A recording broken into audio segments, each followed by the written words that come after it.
Okay, let's see. Sonia, so you have a question about less than full-time training. Do you wanna talk to us about it?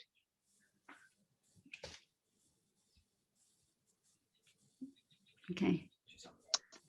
Hi. Yeah, sorry, I'm Sonia. Sorry, can you hear me? Yes, we hear you well.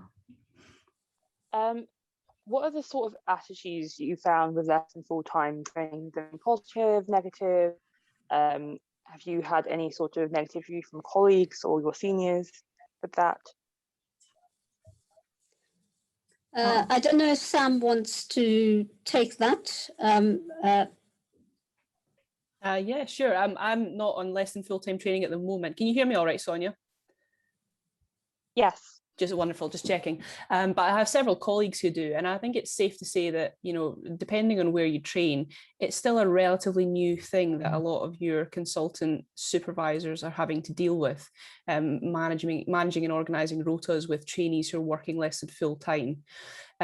So I think that what trainees in similar situations have found has been that it's very useful to have a very open and hopefully positive discourse with your trainers and your rota masters about how best to make sure that you know, the service is met, but obviously absolutely that you're still being trained as you should be. The feedback from people is very much that people, for example, perhaps work on what is formally 80% full-time training, but actually come in for all of the boss's theatre lists and all of the boss's clinics and actually lose out on the sort of low down sort of admin time. So I think it's just a reflection on how motivated surgical trainees are, that even those in less than full-time training are often still doing all of the clinical work that is required of you for training. I haven't had any negative feedback from consultants about that, and I don't think people generally do, because people are very aware that the workforce is changing.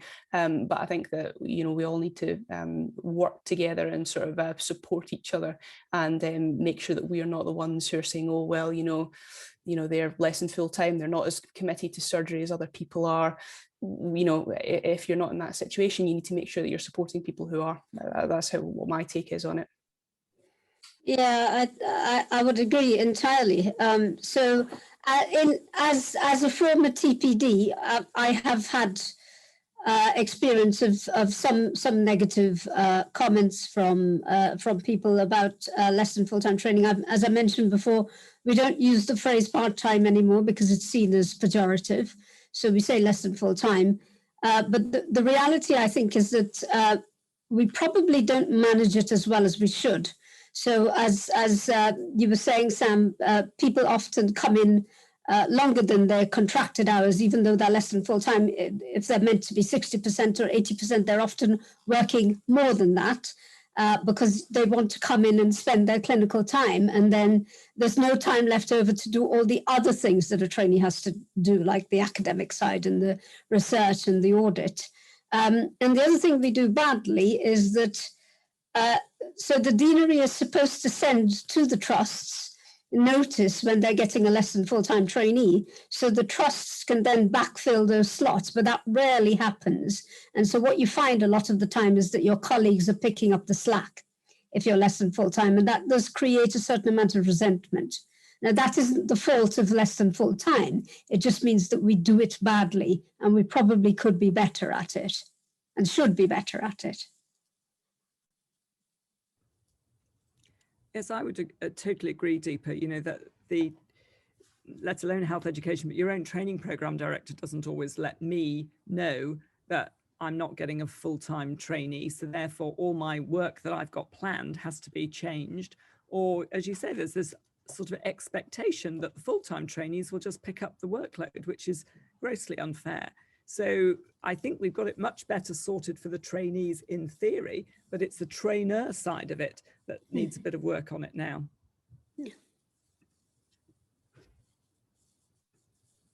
Yeah.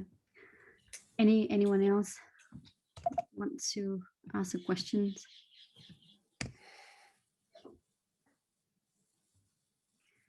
There was someone who posted a question along the line of less than full-time training, and they said, apart from the attitude do you think that it will affect your training opportunities? So I think, and sorry, I think Nikhil was trying to ask a question. He posted it on the Q&A and he briefly appeared on the screen. So I wonder if he's, Sorry, Nicole. Do you want to just unmute yourself and talk to us? Hello, can you hear me? Yeah, we can hear you well. Yeah, it was nice listening to you all. I'm a FY2 trainee who have returned back to India during this pandemic. So I worked for 6 months in Chester. So I'm looking for getting back as soon as possible now that it's India is in red list. My question is a small one, like how competitive is trauma and orthopedics getting? Because I've seen the number of people getting into trauma and orthopedics lately. And also many of my colleagues and juniors have started preparing for PLAB and heard that it's getting tougher and tougher each year. So is there any change? Like, can you give me some insider information or something like that? So you're right. I mean, the number of applications has gone up in the last 2 years for trauma and orthopedics. So definitely the competition ratio is certainly more than it used to be. So in the last sort of from 2019 onwards, if you look at the numbers of applications, they have gone up and up and up. And this year we had some 630 odd applicants for TNO. So it's quite a high competition ratio. And unfortunately, I don't think that's changed. Yeah. Okay. Thank you. Thank you so much. Great. Let's see if anyone else has raised their hand. There are obviously quite a lot of questions on less than full time. Yeah. Yeah. So that one, that first question, what are the panel's views? So I think we answered that one already. Do you think do you think less than full-time training make lives more difficult regarding training opportunities? I don't think it's more difficult, but as I said, because we probably handle the practical side of less than full-time training very badly, what it means is that a lot of less than full-time trainees end up having to work out their own weekly rota or their own weekly schedule because of that. And so most trainees will focus on being with their boss when they're operating or when they're in clinics. So I don't think you have worse opportunities. You have fewer opportunities, but I don't think it's any better or worse than any of your colleagues, to be honest. Could I just say something? Please. As I say, I've not been on formal lesson full time, but when I was out doing research for a year, I was keen to maintain, my surgical skills and organise with my deanery that on a sort of temporary contract, I would go in 1 day a week and help them cover trauma theatre on Fridays, which is always understaffed because that was when we had our teaching then. So actually going from, absolutely, trainees will find it difficult to meet all of their required training requirements or may find that difficult during lesson full time. It can also be a bonus in that for this year I was going in 1 day a week for solid trauma theatre. There were no other trainees around, or there were occasionally junior trainees who I could help train, and it was a great opportunity for this extra bonus time to really just focus on operating and working with consultants and junior trainees. So it can be a real bonus. You can look at it as extending your training but adding in these extra sort of pockets where you can focus on things that you often don't have the time to focus on. So it can be a good thing as well. I hope people have found. Yeah, I agree. There's another interesting one about the geographic area that rotations cover and the difficulties that can cause with childcare. And I think that's a really, really interesting question. So some rotations are obviously spread wider than others. And I think possibly the Scottish rotations are quite far flung, aren't they? Or they tend to be.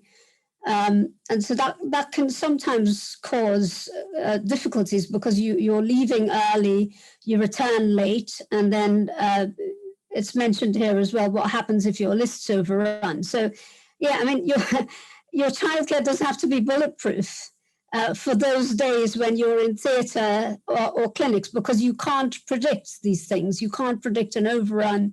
You can't predict when something will take longer than it's meant to be.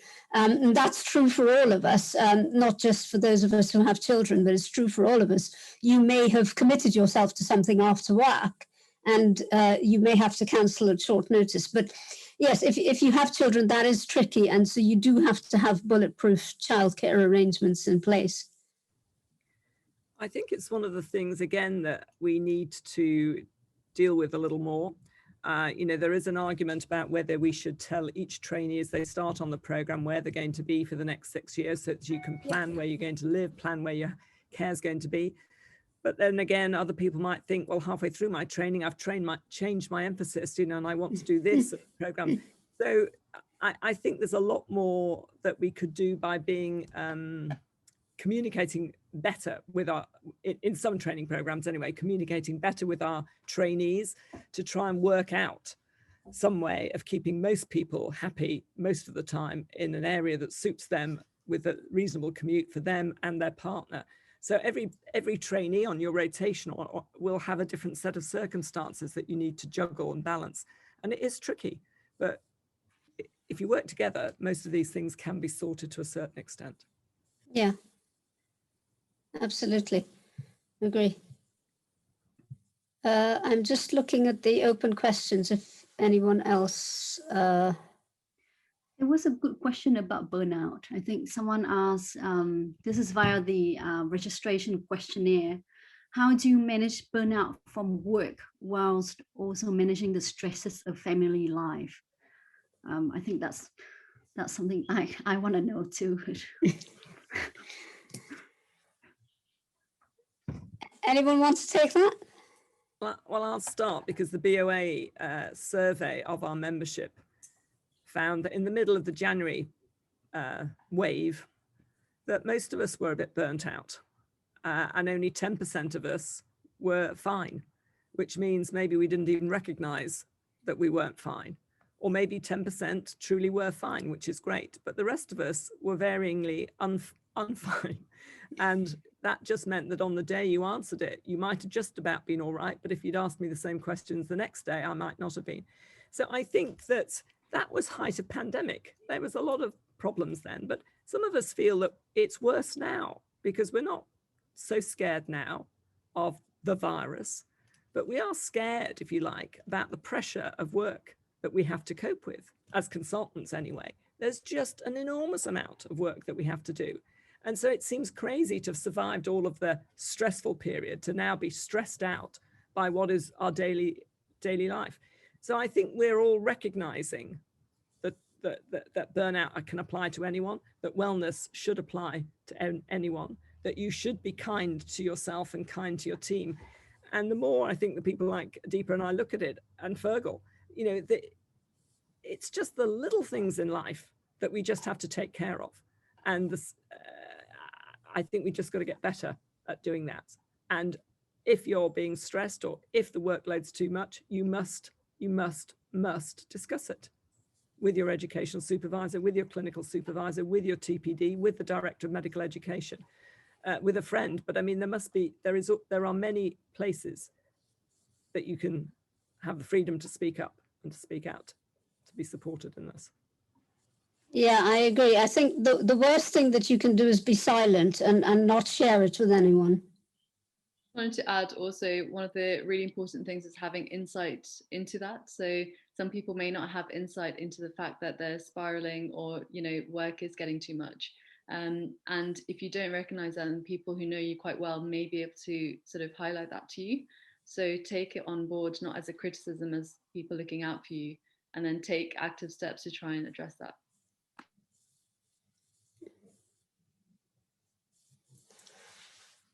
Quite a lot of questions as well on the SC3 portfolio approval. I know you've got to go in about 2 seconds, but I don't know if you could take some of them.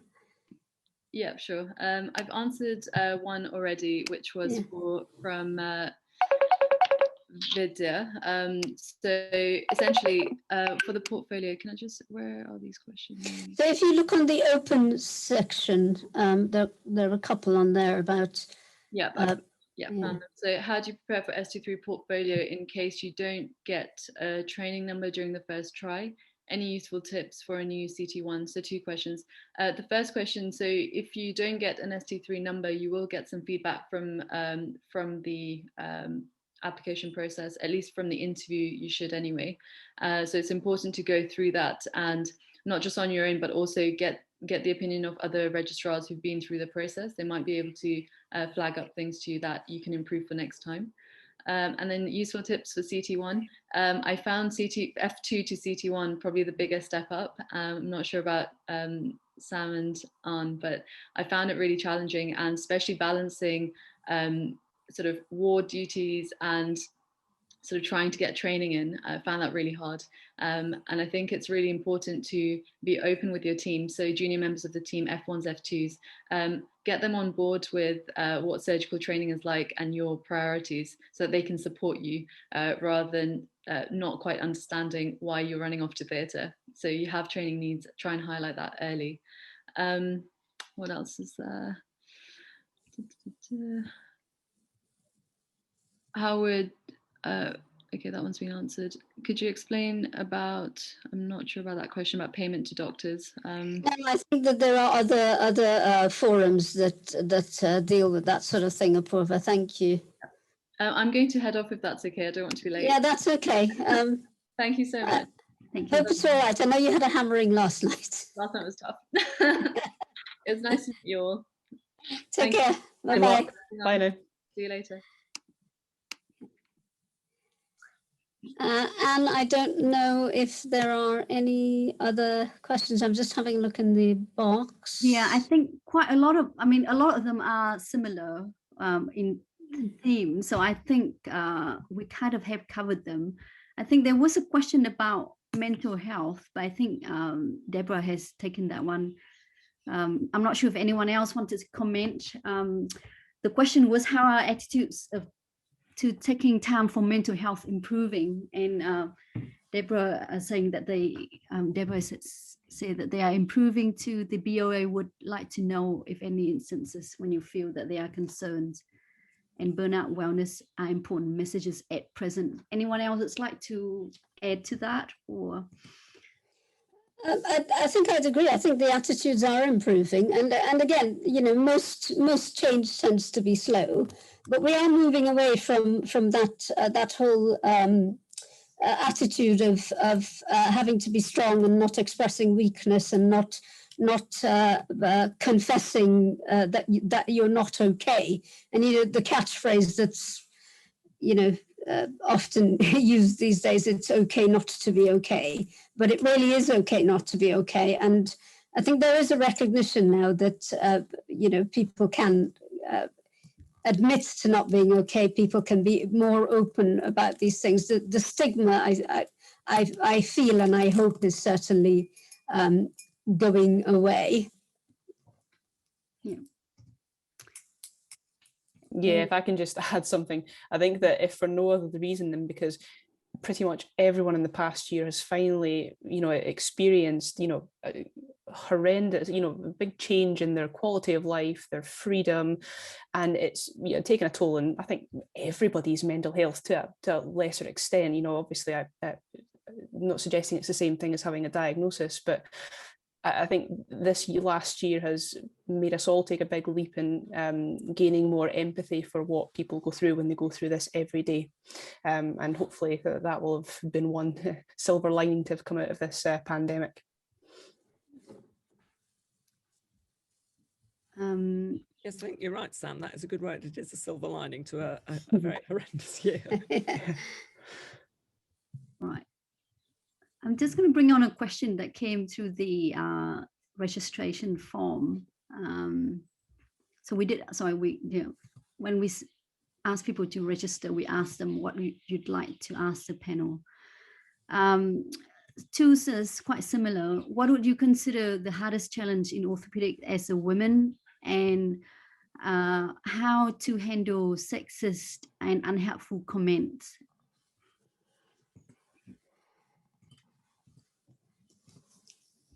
So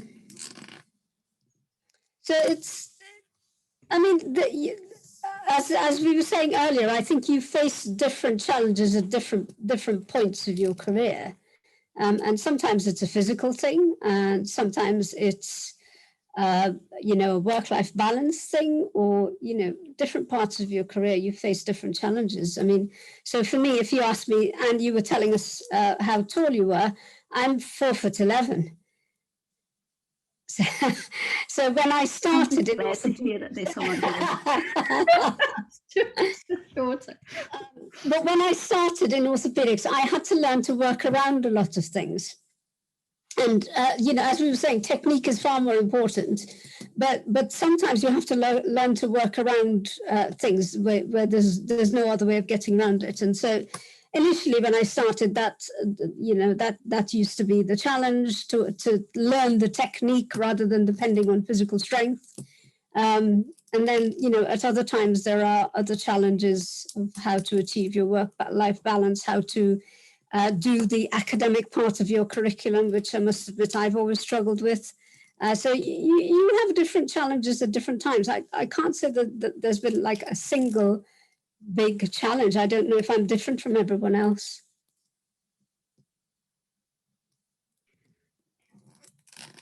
Yeah, I think if you look for things, you find, if you look for problems, you find problems. That's not to say that problems aren't there. And I'm like Fergal was saying, you know, we can't sweep them under the carpet and pretend they're not there. But neither do I think we should go looking for huge problems. I think there are things that are unacceptable. The sexist comments and the, you know, slightly crude jokes, it's just people of bad taste. Rather than usually being deliberately horrible to you, but they are hurtful. And lots of things are hurtful. As Fergal said, you know, sense of humors change it over time. What we think is acceptable then is no longer acceptable. We have to just try and be aware of the consequences of our action. And if we're upset, we should tell someone we're upset. It's a brave person who can tell the person who told the joke that it was a really silly, crass joke. But this the idea that if there's a third person there, that they support you and say, you know, actually, I don't think that was a very funny thing to say. I don't think it was an appropriate thing to say. So I think we have to encourage each of us to stand up for each other. If we're not brave enough to stand up for ourselves, we ought to stand up for each other. And I think that's what I think is one of the biggest challenges, because it's sometimes hard to do, but like everything in life, once you start, it becomes much easier, really. Once you've challenged behavior the first time, it becomes much easier the second time. Yeah. I completely agree with you, Deborah. Sometimes the hardest thing to do is to actually call it, but if you don't, you can't really have any right to reply. You have to call it where you see it. It's easy for me, being, you know, a senior person. I can call it, and I hope I do call it. And I think that's one of the things I was trying to get over is in my, I hate the term generation, but it's useful. It's a responsibility to try and get rid of it. It's not just sexist comments, it's casual comment, casual racism, casual homophobic comments, casual sexist comments. The whole thing has got to go. It's not good enough. You know, if we have really changed, then we have to demonstrate it. And it's people like myself where I sit to start doing that. Now, I am as guilty as anyone, and I have been for years. But that doesn't mean I can't try and improve. And where I see it, I try and stop it. But what I see as inappropriate may be different to what someone else sees as inappropriate. So it's got to be multi-source. And it's destructive to make a very big deal about things that can be dealt with sensibly. If people aren't listening, that's when you start ramping it up. But sometimes I've noticed, pointing things out to people, they're horrified. They think, crikey, did I really say that? I can't believe I said that. And it's actually relatively straightforward. And I think it's soft hands, small changes over a long period of time that will make a big difference. Yeah, I agree. Yeah, if I could just add to that as well. Yeah, thanks very much for those comments. It's really nice to hear. I haven't had a lot of experience of negative comments, so I can't pretend I'm coming from a difficult position. I've been very, very lucky, or in a very, very, you know, privileged position. what I have found that where you do get the occasional deliberately direct comment that simply asking to repeat themselves will often unmask these people as not brave enough to say it twice. So what did you say? I found this to be very, very effective, especially when you're in the lowly trainee position and feel a little bit uncomfortable with challenging people. And what Mr. Monsell mentioned about these sort of casual comments, most of the sexist comments I've had have been from female nurses in theatre, not from your grizzled old male orthopaedic surgeons. I'm go by Mrs. and I've been asked by nurses in clinic, well, can you call yourself that? I'm pretty sure I can. I've been, struggling to reduce a hip. The boss came round to do it for me when I was still learning the technique, and nurses, oh well, need the extra muscles for that for the next one. I think, yeah, the only way to challenge this is just, as you say, when you're in the position where you can challenge these things, just call people out, because hopefully they're unaware of how hurtful these sorts of things are. But equally so, it's really inexcusable to be saying these sorts of things in today's society. But that is really, if that's to some extent of my experiences, I can't argue that I've had a difficult time of things. Yeah. Sorry, Anne. Yeah, sorry. I agree with Sam. I mean, some of the comments from nurses, from my experience, they tend to get a little bit better as you get a bit more experience. And once the team know you, once they know that you are capable, they definitely treat you differently. So yeah, I think it gets better. You just the more experience you get. Yeah. Yeah. I agree with what Sam was saying. Perhaps I've just been extraordinarily lucky, or maybe I just didn't go looking for it, but I can't hand on heart say that I have experienced a lot of negativity in my career because I'm a woman. I genuinely can't say that. Great. Yeah, and I think, thankfully, there are quite a lot of us who say the same thing, which doesn't diminish the fact that some people have had a terrible time. But I think it is important to say that those of us on this panel would hope that the people who have the difficult time are in the minority, rather than the majority of us, perhaps, I hope, have not had such a difficult time. Now, maybe, as I said earlier, we are all going around with sort of rose-tinted spectacles on, but maybe not. And so I don't want people to be put off by the fact that they've had one or heard of one episode. Life is not nice, life is not fair, and there is sort of bad behavior everywhere, sadly. And I think some of my male trainees may well have had nasty things said about them as well for different reasons. So I think, sadly, we're not as nice a group of people sometimes as we should be. Great, thank you, everyone. Another question that came in just now, does maternity leave de-skill you? When taking time out of training, did you have the feeling of feeling behind with your surgical skill set? How did you overcome this? Is there a gradual comeback? So shall I kick off? So I have a relatively recent experience of it. I suppose the first thing to say is that I took very, very little maternity leave, only 3 months out of, actually doing anything. But this was added to the year that I took out for research. There was a reasonable period of time where I was out of theatre. What I found was that a lot of warning comments from my trainers before I went, you have to be prepared, you have to do all that you can because you're going to be rusty when you come back. I actually didn't feel that I was particularly rusty when I came back. I felt that where you lose the confidence is in your decision making rather than in the actual, technical putting a knife to tissue kind of skill. So I actually found that going to fracture clinics, just reminding myself how you manage all of these common injuries, checking with the boss what my plans were for, sort of operative plan, what was sort of plan A, plan B, and plan C. That was what I felt I needed. And actually did a bit of supervision of relatively competent junior trainees who sort of knew what they were doing from a technical skills point of view was quite useful, because when you're sort of standing over watching them, not only doing the operation in your head, but making sure that they're not doing anything unsafe, it's a very good way of just reminding yourself that everything is still there with another pair of eyes to just make sure you're not missing anything. So yeah, I'm not sure if people will disagree, but I don't think you get particularly technically rusty. It's the confidence in your own decision making that you may want to be more aware of when you come back. And I think the BOA's now, well, sorry, the BOA, the Royal College of Surgeons, and the NHS are much better at recognising that if you've had time off for parental leave, if you've had time off for ill health, if you've had time off for research, that you cannot be expected to hit the ground running on day one. So there's a support programme for returning to training. There are keeping in touch days.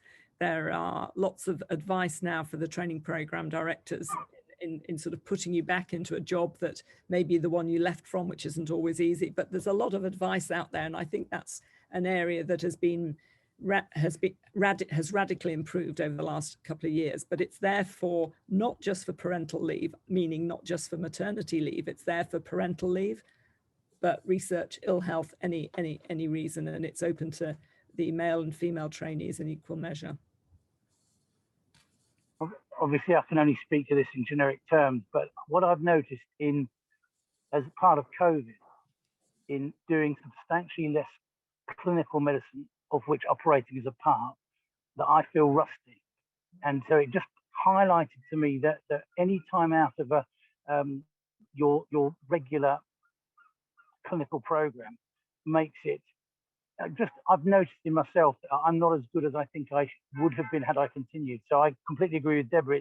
It is whatever the reason that you've not been practicing requires some sort of reintegration, and the BOA is obviously very, very proactive in that. But I think it's the obvious one is maternity leave, but there are many other reasons people have to interrupt the regular surgical practice.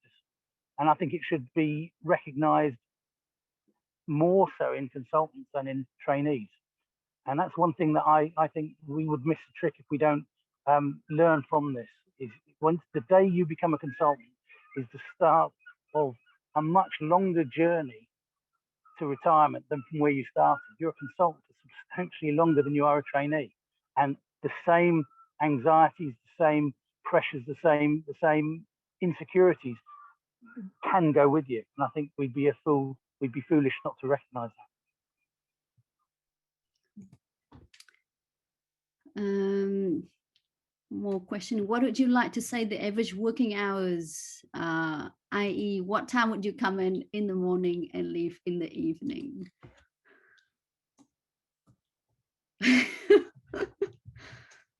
So you do need to ask Samantha, because Deepa, Fergal and I are of a different era, and what we choose to work or what we have to work is old-fashioned.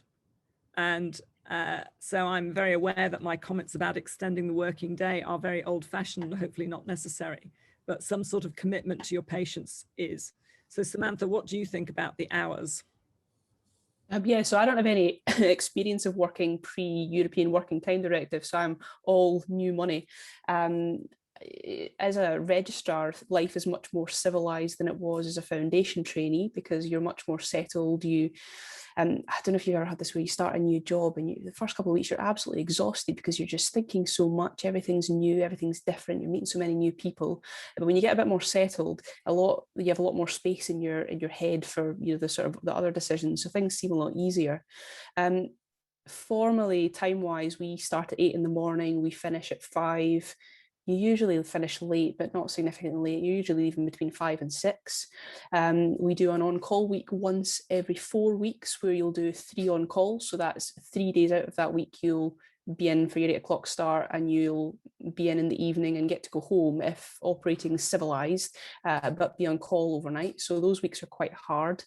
So, with that, you'll be working 1 weekend a month, but that's 1 day out of the weekend, not the whole weekend. Occasionally, if you get busy on calls, like our colleagues have found out, you can be very, very tired, but sometimes on calls are more civilized. Things have been a lot busier for us lately in my deanery because of sort of reshufflings with hospitals. But I think with COVID, trauma has generally been busier over this winter. I think that's generally what people seem to have found. Yeah, it's doable, it's busy. And I suppose what you don't see on that what I'm trying to say, that doesn't include all the extra time that you spend, which you shouldn't do, you know, checking work emails at night time, prepping clinics from home using remote access, which you shouldn't have to do, but you do because you want to do a good job. So the hours are only one part of the story. And while you shouldn't be signing up to be doing too much or to be burning out, if you're getting in for elective surgery, you need to be prepared for that. If you want to do well, you have to put in extra time. I think what we've all said is that we love it, so we don't mind doing it, but you need to be very aware of that for, you know, particularly family considerations, and not asking too much of people who you rely on to help you meet these commitments. I think that it would be reasonable to expect that for the coming generation that you might be working less than we are. But I think what we're all trying to say is it will never be a 9 to 5 or 8 till 4 or 9 till 6 job, and the unexpected will happen. And I don't want the next cohort of doctors to feel that if something happens to their patient, that it's not their problem. It is, I'm afraid, a little bit your problem.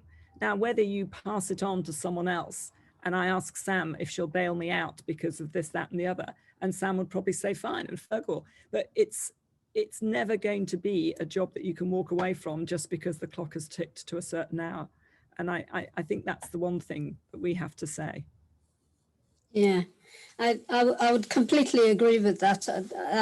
You know, the way that our generation worked is obviously very different from the way that your generation will work, but the way that the generation before us worked was different again. So every generation changes, but the thing that doesn't change is your commitment to your patients. That doesn't change, and it shouldn't change. And no matter what your contracted hours are, or what the managers tell you, how long you should be in the hospital, what doesn't change is the relationship that you have with your patients. And sometimes that means that you stay late. I agree with that. I think that the key for me is to not have an individual responsibility, but have a collective responsibility so you can share it out. And I think one of the things that I've learned is that if you are part of a cohesive group that can share responsibility, then the old-fashioned, in inverted commas, working patterns are just unnecessary, because you rely on people and they will rely on you, and it means that you don't have to be available 7 days a week. You can delegate. I think I find it difficult because of the way I train, but I know it's wrong, and I know a better way of practicing is that you share the responsibilities so you're fresher more of the time. And it will be noticed, I think I was smiling when we were talking about the olden days, and it wasn't because I thought they were good, it's because I was remembering how bad they were. You know, they were just ridiculous. You know, we convinced ourselves it was worthwhile because we had no choice. And I think an improvement is it's been recognized, but I don't think we've got the balance yet. And one piece of advice is you should retain the opportunity to practice clinical medicine outside inverted commas regular hours, but not by coercion. It should be available to you. You can still be there learning, but it shouldn't be demanded of you. And I don't think we've got it quite balanced yet. And we've learnt maybe the hard way that a trouble shared is a trouble halved. So that, you know, if your patient is a worry to you, then you should share, as you say, Fergal, you should share that problem with your colleagues. Does help. It's perhaps slightly paradoxical, though, that I mean, certainly when in the bad old days, perhaps when I was a junior doctor, actually there were always people to share your problems with, because most of us were in the hospital. It's a little bit different now because most of us, especially when you're out of hours, there aren't a lot of people to share your problems with. But when we were juniors, you would never fail to find someone in the mess to share a problem with and get help from. Samantha, can I ask, do you find the ability to do your work from home, is that helpful or more intrusive, or a bit of both? I think it's great for someone like me who has a tendency to work far too much and far too hard. You can put things off, like prepping clinics and, you know, preparing for theatre lists until, you know, you're home over the weekend or in the evenings. And it does give you a lot of flexibility if you have to be home for a certain amount of time for the nursery pickup or drop off. But I think, you know, as this makes life easier in many ways, we need to be, I think as already been mentioned, we need to be really, really aware of the fact that we need to have a very clear separation between home life and work life, and we need to not let them blend one, because that's not healthy. But yeah, in many ways, it does make things a lot easier.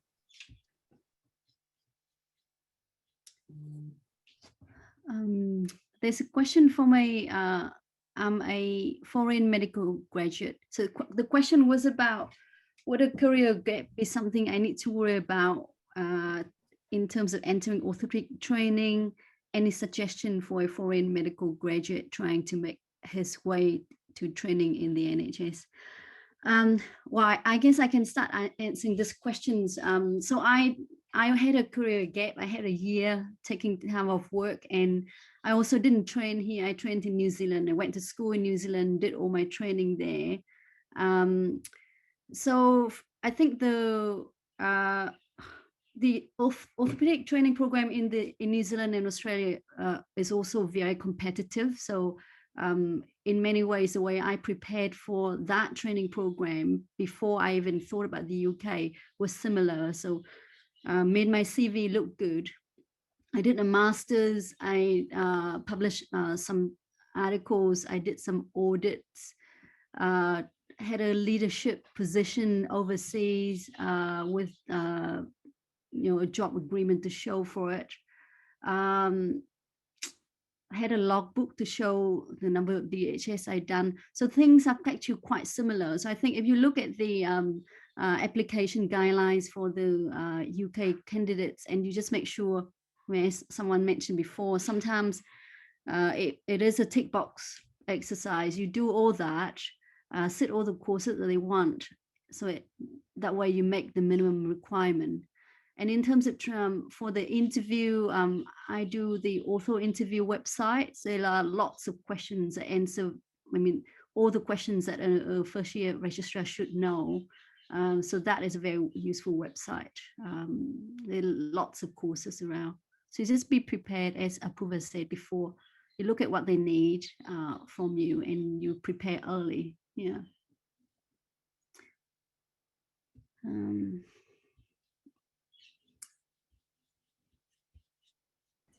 I'm going to just say one more thing as well. I think the group of us who are here at whatever time it is now on a Thursday night are a slightly pre-selected group of people who, I don't know what, maybe we're idiots, or maybe I don't know, we love talking, you know, we like the Zoom, but there are a lot of my well-respected and great clinical colleagues who have gone home at 5 o'clock, having done a good day's work and finished everything they want to do, and are currently at home doing the homework or playing the piano or doing footy with their kids. So the fact that we're here and we love our job, there are a whole group of people who also love their job, who are also excellent, who are not actually here tonight. So I think that we do think that hours are tough, but I think they are controllable. And it's what you want to do with your job and with what you want to do with your hours. So please, if there's medical students there who think that we've got nothing better to do on a Thursday night, we have, but we do like doing these sorts of things. Yeah, we do. We don't do it every week. I think, Deborah, it's part of the responsibility. People did it for us, and we're trying to pass it on. And that's a message for everyone in the audience. It won't be very long, a blink of your eyes, until you're sitting where we're sitting. It looks much, much more daunting from where you're looking than from where we're looking. But what I would ask you is, if I'm going to be here talking to you on a Thursday night, at some point in the future, you have to do that for someone else. And that's all. That's the deal. Well, there are no questions I could see at the moment. And I think the questions that I've got from the registration forms are kind of similar themes. I think we kind of covered them all, except some of them I think are not really for this forum, about pay and things like that. So unless anyone else has got more questions or anyone would like to leave a last comment, I think we probably can finish a few minutes early and you know, have a work-life balance.